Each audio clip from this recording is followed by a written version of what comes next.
I'm not a fan of the industry standard hemoglobin A1C test to test for diabetes. I've never been a fan, I never will be a fan. There's way too many false positives, way too many false negatives. There, I said it. Whew, I feel better. All right, now why did I say that? Well, what if you were told by your doctor that you had type 2 diabetes, when in reality you didn't? Well, that's exactly what happened to a patient of mine recently. A 75-year-old woman came in very upset because she had been diagnosed with type 2 diabetes by her primary care doctor based solely on one test, the hemoglobin A1C test.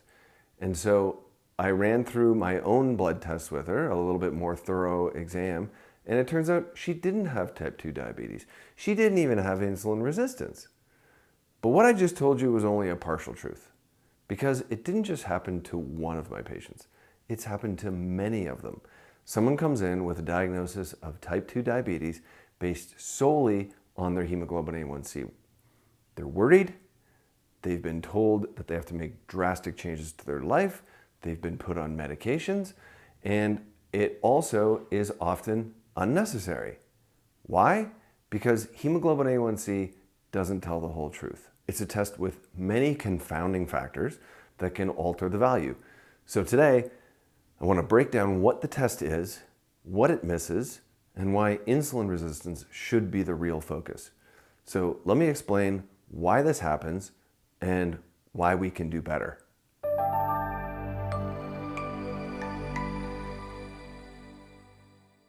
Now, the industry standard is the hemoglobin A1C test. Now, I think it should be the HOMA-IR test, and I'm not alone in saying that. There's a lot of research papers that say the same thing. And if not the HOMA-IR, then maybe the triglyceride to glucose index, which is a fairly new test, but it's been shown to be very good as well. Or maybe a combination of the HOMA-IR and the triglyceride to glucose index. But just because some research papers say that doesn't mean that everybody agrees with it, and it doesn't mean that it will all of a sudden become the industry standard, which is obviously, to me, frustrating. But in order to explain why I think the HOMA-IR should be the industry standard and why there's all these scenarios that fire me up, we need to have a brief primer on glucose and insulin physiology. So basically, when you have blood sugar or blood glucose, it has to get out of the blood vessel and into the cells. But blood sugar or glucose can't really get into the cells very well. It needs a chaperone, and that chaperone is insulin. So when your blood sugar goes up, your pancreas is going to secrete some insulin. Insulin will bind to the receptors on cells, and that kind of opens up a channel to allow glucose into the cell. Now, if this happens a lot, and you have a lot of insulin always being secreted by the pancreas, what ends up happening is that the insulin receptors on the cells start to downregulate. So in other words, they become insulin resistant. And if the receptors are becoming insulin resistant, then what happens? You need more insulin to get the blood sugar into the cells, right? Now, the blood sugar isn't going to change the levels. It's just that you're requiring more insulin to do that. And if you require more insulin to do it, then those receptors are now going to become even more resistant. They're going to downregulate even more. So now it requires more insulin to get that blood sugar down. And that will work for a long time. You're requiring copious amounts of insulin to get your blood sugar down, but your blood sugar will still be coming down because you're getting the glucose into the cells. But eventually, that just stops working and your blood sugar starts to rise. So if we look at person A and person B, they both have the same blood sugar levels, but person B is requiring more insulin. So they're considered insulin resistant. If we just looked at the blood sugar, everything looks fine. And this is a key point. So just to reiterate, what's the key point again? If we only look at blood sugar levels, then both people look the same. But underneath, person B's body is working overtime to maintain the balance. And that's the real problem.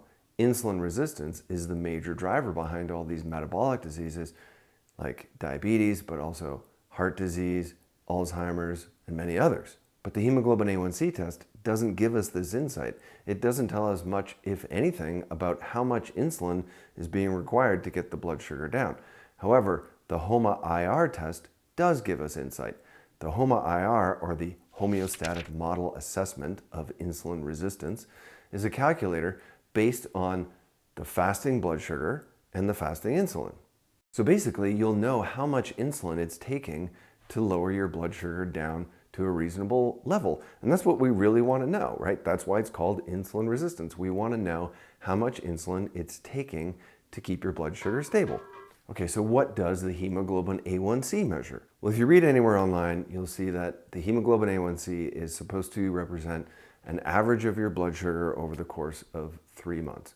And okay, we've already got a problem right there, right? Because it's just looking at glucose. It's not telling us how much insulin it took to get your blood sugar down, right?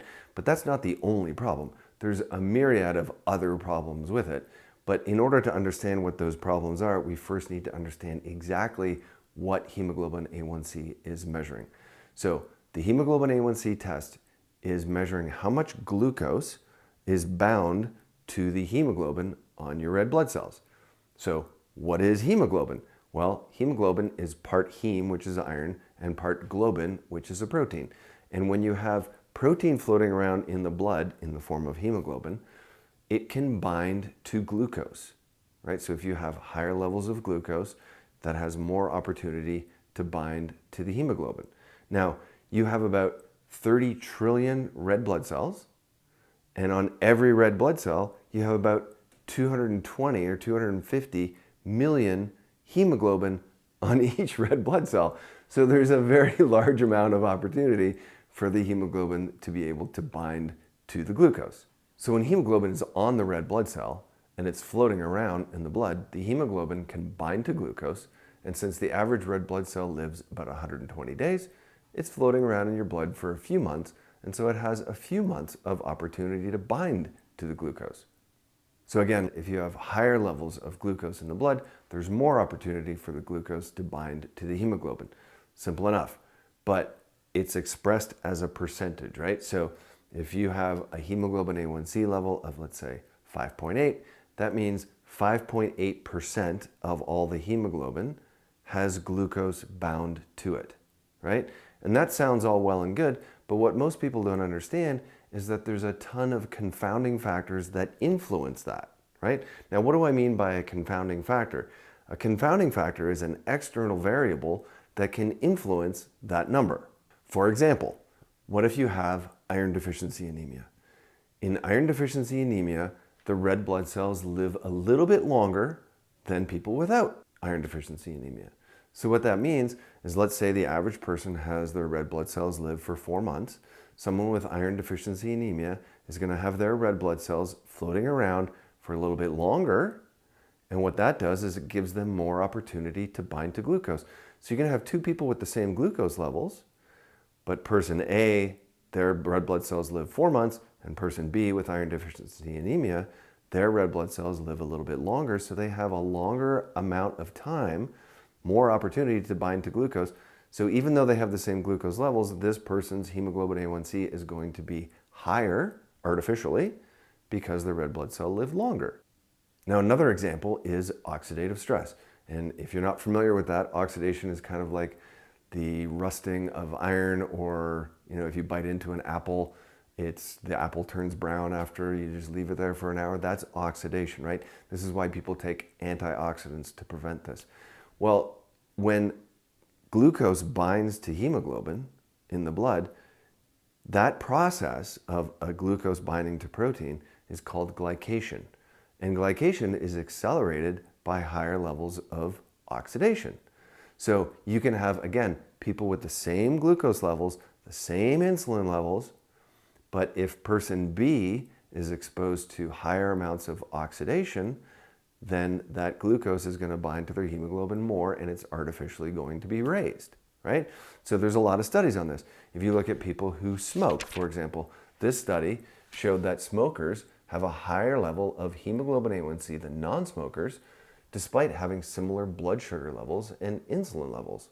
And they concluded, in our analysis, we have demonstrated that smoking, a proxy for oxidative stress, is positively associated with protein glycation as measured by hemoglobin A1C levels in non-diabetic patients. And that's a key point, is non-diabetic patients. So these aren't people with excess amounts of blood sugar. This is just because their oxidative stress allowed the glucose to bind to the hemoglobin easier, so it artificially raises their hemoglobin A1C levels. So another aspect of oxidation is pollution. So if we look at this paper, they concluded that higher exposure to nitrogen dioxide was associated with higher levels of hemoglobin A1C in non-diabetics. And they conclude nitrogen dioxide was significantly associated with hemoglobin A1C in non-diabetic patients. Significant dose-response relationships, so in other words, the higher the exposure to nitrogen dioxide, the higher the level of hemoglobin A1C, were identified for both pollutants in diabetic participants and for nitrogen dioxide in non-diabetic patients. Now, we could make this video really long by going in depth for all these confounding factors, but we don't have time for that, so let me just list some of the things that confound the results of the hemoglobin A1C test despite subjects with the same glucose and same insulin levels. We have hypothyroidism, we have liver function problems, we have chronic kidney disease, we have B vitamin deficiencies, and many others. The one that I want to focus on here is age, okay? Because the example that I used was with this 75-year-old woman that came in because she was diagnosed with type 2 diabetes based on one test, which was the hemoglobin A1C test. So when she came in, I ran a bunch of tests. First of all, her triglyceride levels were barely over 100, and triglycerides are primarily influenced by insulin. So just over 100 for triglycerides is a really good number. So if she had really, really high insulin, we wouldn't expect her triglycerides to be in a pretty good range. So that was red flag number one. But also I ran her fasting insulin test. Now her fasting insulin was just under 6, which is a really good number. So she's not requiring a lot of insulin. Her triglycerides are fine. So what else could it be? Her liver function tests were fine. Her kidney function tests were fine. Her B vitamin levels were fine. She's not a smoker. She's not around pollution. So what is it then? Well, it comes down to her age. So how much of an influence can age really have on hemoglobin A1C levels? Well, we have a great paper that outlines exactly that. It's called Preventing Misdiagnosis of Diabetes in the Elderly. Age-dependent hemoglobin A1C reference intervals derived from 2 population-based study cohorts.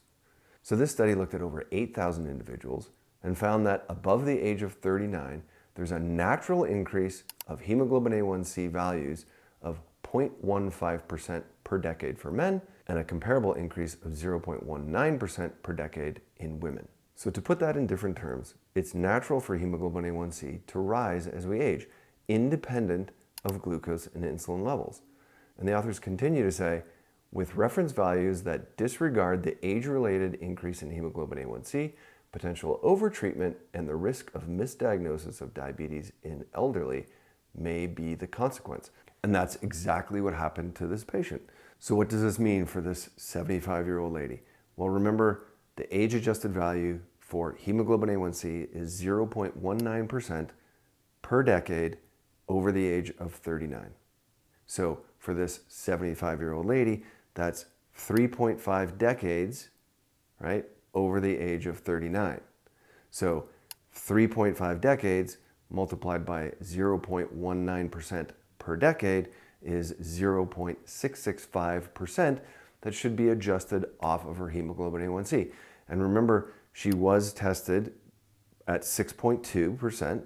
So we take 6.2, take off 0.665, and that moves her down to 5.53% for her hemoglobin A1C, which is well below the diabetic range, and it even moves her below the insulin resistance range. So in other words, this was a misdiagnosis, but she spent a month worried about the fact that she had type 2 diabetes, or not the fact, she spent a month worried about the idea that she had type 2 diabetes. So the HOMA-IR, which again stands for the Homeostatic Model Assessment of Insulin Resistance, uses fasting glucose and fasting insulin in a calculation to figure out how much insulin it's taking to get you down to that blood sugar level. It gives us a much clearer picture because it's telling us the root of the whole thing. How much insulin is it taking to lower your blood sugar? So here's the bottom line. Hemoglobin A1C is just one piece of the puzzle. It's influenced by blood sugar, absolutely.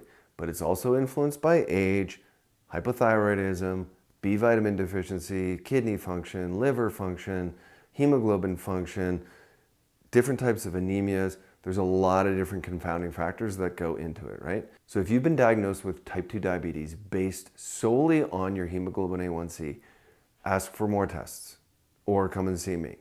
But you should be looking at your fasting insulin. You should be plugging your fasting insulin and your fasting glucose into the HOMA-IR calculation.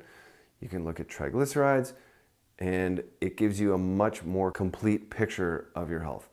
So if you found this helpful, please hit that like button, share, subscribe, do what you can. I'm putting these videos out hoping that somebody's watching. I'm not sure they are, but share it away. And I'm hoping that you learn more accurate ways to understand your metabolic health.